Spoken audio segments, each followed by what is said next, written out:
Suatu ketika hiduplah seorang janda miskin, dan dia memiliki seorang putra, Jack, dan seekor sapi, Belianka. Sapi memberi susu setiap pagi, dan ibu serta putranya menjualnya di pasar, dan begitulah cara mereka hidup. Tapi pernah Belianka tidak memberi susu, dan mereka tidak punya makanan. Ibu memutuskan untuk menjual sapi itu dan membuka toko dengan hasil penjualannya. Jack mengambil kendali di tangannya dan membawa sapi itu ke pasar. Tidak lama setelah dia tiba, dia bertemu dengan seorang lelaki tua yang luar biasa. Dia bilang dia ingin menukar sapi Jack dengan kacang. Dan dengan kata-kata ini dia mengeluarkan segenggam kacang aneh dari sakunya. Orang tua itu berkata kacang ini ajaib. Mereka perlu ditanam pada malam hari, dan pada pagi hari mereka akan tumbuh sampai ke langit. Jack menjadi sangat tertarik dan setuju. Anak laki-laki itu pulang lebih awal. Ibu sangat marah karena dia memberi sapi perah di seluruh daerah itu untuk segenggam kacang yang tidak enak. Tapi Jack ingat kata-kata lelaki tua itu, dan memutuskan bahwa tidak ada yang bisa dilakukan, dan menanam kacang di halaman. Dia naik ke lotengnya, sedih, dan tertidur. Di pagi hari, Jack bangun dan melihat sesuatu seperti pohon besar di halaman. Dan ternyata, buncisnya bertunas, dan batangnya yang besar terus tumbuh ke atas hingga tumbuh sampai ke langit. Jack melompat ke batang dan memanjat seperti tangga. Dia memanjat dan memanjat dan memanjat dan memanjat, sampai akhirnya dia mencapai langit. Di sana dia melihat jalan yang panjang dan lebar yang membawanya ke sebuah kastil besar. Jack pergi ke gerbangnya dan mengetuk. Gerbang terbuka, dan seorang wanita jangkung berdiri di ambang pintu. Dengan gagap ketakutan, anak laki-laki itu meminta sesuatu untuk sarapan. Raksasa wanita itu membiarkannya masuk, tetapi memperingatkannya untuk tidak menarik perhatian suaminya, karena dia kanibal. Dia membawa Jack ke dapur. Tetapi sebelum dia sempat makan setengah dari sarapannya, tiba-tiba seluruh rumah terguncang karena langkah seseorang. Anak laki-laki itu tidak terkejut, dan langsung melompat ke dalam tungku. Dan pada saat itu juga kanibal memasuki ruangan. Yah, dia sebesar gunung. Kanibal mengeluarkan 2 kantong emas dari peti besar dan duduk untuk menghitung koin. Dia menghitung dan menghitung, akhirnya mulai mengangguk dan mulai mendengkur. Kemudian Jack perlahan keluar dari oven, merangkak melewati kanibal, mengambil 1 kantong emas dan bergegas ke batang kacang. Dia melempar karung itu ke bawah, dan dia mulai menuruni batangnya semakin rendah, sampai akhirnya dia menemukan dirinya di rumahnya. Jack memberitahu ibunya semua yang terjadi padanya, dan menyerahkan sekantong emas padanya. Mereka mulai hidup dari uang yang ada di kantong. Namun akhirnya karung itu kosong, dan Jack memutuskan untuk mencoba peruntungannya sekali lagi di puncak pohon kacang. Suatu pagi yang cerah, dia bangun pagi dan memanjat pohon kacang. Istri pemakan pria itu berdiri di ambang kastil besar. Dia berkata bahwa dia tidak akan mengizinkannya masuk, karena terakhir kali suaminya kehilangan sekantong emas. Tapi bagaimanapun juga, dia merasa kasihan pada bocah malang itu, dan membiarkannya masuk ke kastil. Tiba-tiba langkah kaki raksasa terdengar, dan Jack kembali bersembunyi di tungku. Kanibal masuk dan menyuruh istrinya untuk membawa ayam betina yang bertelur emas. Raksasa wanita membawanya, dan Ogre memerintahkan ayam untuk bertelur, dan dia meletakkan telur emas.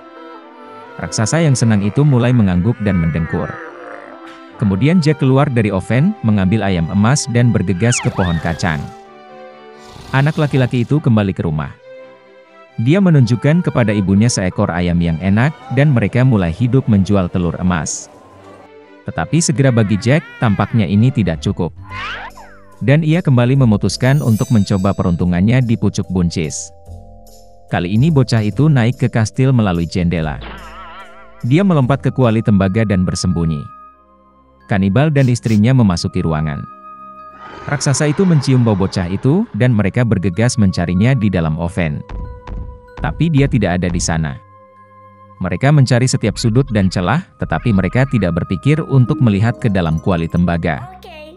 Putus asa untuk mencari, Ogre memerintahkan istrinya untuk membawa harpa emas dan meletakkannya di atas meja. Kanibal mendengkur karena suaranya yang indah. Kemudian Jack diam-diam keluar dari kuali, meraih harpa emas dan bergegas ke pintu. Tapi harpa bermain dengan keras dan membangunkan kanibal. Jack berlari cepat, melompat ke pohon kacang, dan raksasa itu mengejar. Jack pergi ke rumahnya, dan berteriak kepada ibunya untuk membawa kapak.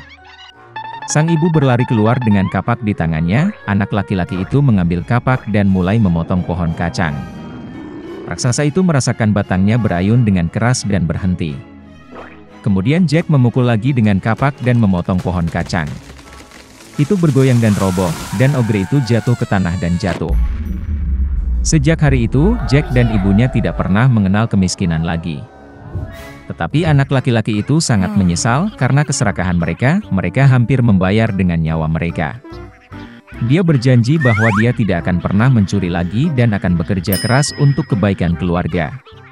Dahulu kala, di sebuah kerajaan kecil, hiduplah seorang raja yang sangat suka berdandan lebih dari apapun. Dia bisa menghabiskan sepanjang hari di ruang ganti, pamer di depan cermin dengan gaun baru. Jadi, untuk setiap kesempatan kehidupan, apakah itu perjalanan ke teater atau hanya sarapan, raja telah menyiapkan kain dan jubah terbaik. Dan kemudian suatu hari dua penipu tiba di kerajaan.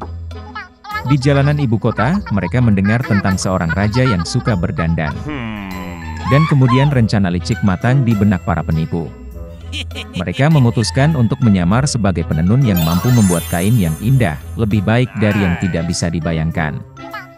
Dan agar raja pasti memperhatikan mereka, para penipu menyebarkan desas-desus bahwa kain mereka memiliki sifat magis. Itu sama sekali tidak terlihat oleh mereka yang sangat bodoh.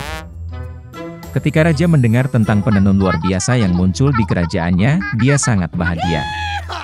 Bagaimanapun, akhirnya dia memiliki kesempatan untuk memahami penasihat dan rakyat mana yang bodoh. Keesokan harinya, raja memanggil para penenun, menghujani mereka dengan emas dan memerintahkannya untuk menjahit gaun terbaik dari kain ajaib dan benang emas.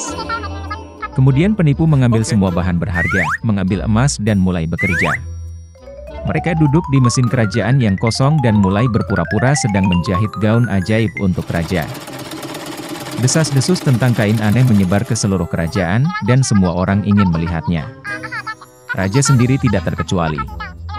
Dia benar-benar ingin melihat gaun itu, tetapi dia takut dia akan menjadi bodoh dan tidak akan melihat kainnya. Maka raja memutuskan untuk mengirim penasihatnya yang paling bijaksana kepada mereka, yang paling cerdas dan jujur di antara semuanya. Ketika penasihat lama datang ke bengkel, dia melihat bagaimana para penipu bekerja di belakang mesin kosong. Mereka mengangkat gaun yang tidak ada, meluruskan lipatan tak terlihat, dan memuji desain palsu. Kemudian konselor, karena takut dia akan terlihat bodoh, berpura-pura melihat gaun itu juga. Kembali ke kerajaan, lelaki tua itu tidak menemukan kekuatan untuk mengakui bahwa dia belum melihat apa-apa. Oleh karena itu, dia melaporkan kepada raja bahwa kainnya sangat bagus. Menteri mengikuti penasehat penenun. Dia memandang mesin-mesin kosong dengan cara yang sama dan takut dia sebenarnya bodoh dan tidak layak untuk tempatnya. Jadi menteri kembali menghadap raja dan memuji kain itu lebih dari yang dilakukan anggota dewan. Akhirnya raja memutuskan untuk mengagumi keingintahuan itu sendiri, hingga akhirnya dikeluarkan dari mesin. Dia mendatangi para penenun dengan seluruh rombongan abdi dalam. Tetapi baik raja maupun penasihat tidak melihat gaun itu. Namun, masing-masing mulai mengagumi pakaian itu, membayangkan bahwa semua orang benar-benar melihat kain itu. Karena puas dengan hasilnya, raja menghadiahkan salib satria yang licik dan memberi mereka gelar penenun istana. Dan kemudian tibalah saatnya ketika Anda bisa mengenakan pakaian baru. Para penenun nakal menawarkan diri untuk mengumpulkan raja sendiri. Mereka mendandani penguasa dengan celana panjang yang tidak ada, kemudian kamisol dan kaftan yang tidak terlihat. Dan semua bangsawan yang menyaksikan prosesnya hanya mengatakan betapa indahnya kostum itu dan bagaimana itu diberikan kepada raja. Akhirnya raja keluar ke jalan. Orang-orang sudah berkumpul, berharap untuk melihat pakaian megah raja. Namun, tidak satupun dari mereka yang datang tidak mengakui bahwa mereka tidak melihat apa-apa. Ketika tiba-tiba seorang anak kecil muncul dari kerumunan dan berseru bahwa raja telanjang. Kerumunan mengambil kata-kata ini, dan semua orang di sekitar mulai menertawakan penguasa. Raja menyadari bahwa dia telah ditipu, tetapi melanjutkan perjalanannya, sebagaimana layaknya seorang raja. Dan pengiringnya masih mendukung mantel yang sebenarnya tidak ada.